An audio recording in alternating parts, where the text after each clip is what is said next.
Hey, awesomes. How's it going? Um, how's everything out there in 3050 land? I hope it's good. Hope you all are well. Hope you're staying safe. Hope you're staying awesome. Um, Thank you for your patience. I think I finally got some stable internet finally and opportunity to get some videos out to you real quick. But I was glad to at least get the overview posted first, give you some sort of idea of kind of what we're doing this week. And I'll go into a little bit more detail about that because I don't want to say that there's a lot, but I don't want you to be confused. I want you to feel comfortable kind of what we're doing. So I have received a few questions. I think it was last week, a little bit, maybe even kind of over the weekend. People say, well, it sounds like you're saying that we're going to kind of have design this resume, right, for Project 1A that some stuff may or may not be true, right? Some or stuff we haven't done yet. I prefer to think of it that way as opposed to, like I said in here, it's like I don't want to feel like we're fabricating things as much as we're planning things for Project 1A, right? So I kind of want you to think about that overall in general, that this resume, while we're thinking about its design principles, right, a la kind of Kramer and Bernhardt, we're thinking about white space, we're thinking about seeing the page as a grid, we're using our text structures, right, we're controlling the document. We're going to use, as I said, kind of those text structures. We might use headings, right? We're going to use these things to guide our reader, as so many of you so eloquently have been pointing out over the weekend. That is exactly what we're doing. Now, the content, right, for Project 1A, yes, is going to look it's not stuff that we've done yet, right? So we kind of want to think about it as this roadmap, right? You could think of it as a to-do list, right? You can think of it as this is going to be your guide. So you find your right job ad, right? The career, the position that you ideally want whenever you're done, whether it's bachelor's or you got to go, if your particular career path requires a master's and you've got that to go through as well, then whatever that's going to look like, whatever that needs to look like, whether it's 2 years down the road, 3 years down the road, or 4 years down the road, when you're done, what would that resume ideally need to look like, right? To apply for that job.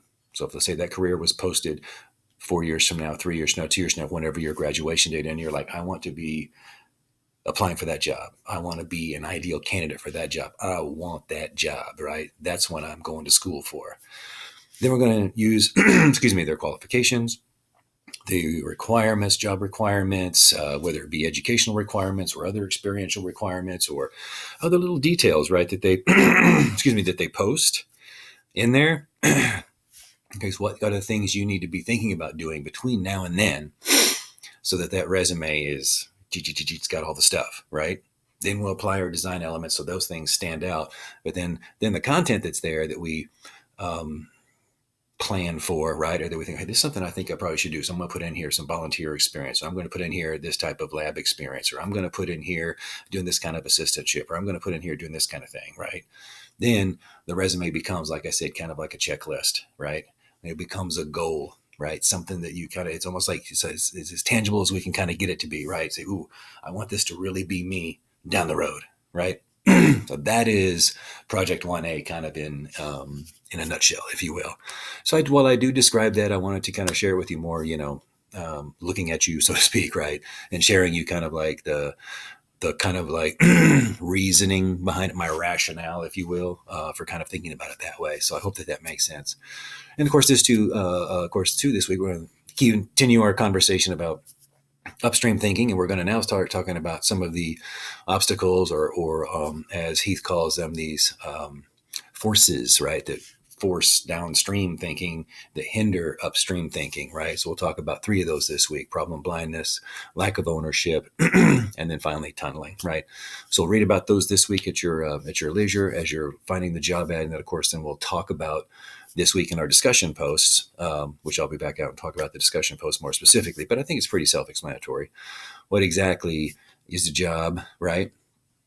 How, what are the things we need to add, right? What are the things that you need to be thinking about? And then how are you going to kind of put that together and kind of plan what you may or may not need to do, right? So first thing I would start with, I think I just want to kind of reiterate this, find that angelic moment of that career ad, right? And start there, and then we'll pick up from there. And I'll be back to talk to you more about the discussion forum post this week and kind of how we put all those things together. Again, thank you guys for being so patient this week. Stay safe and stay awesome. Bye now.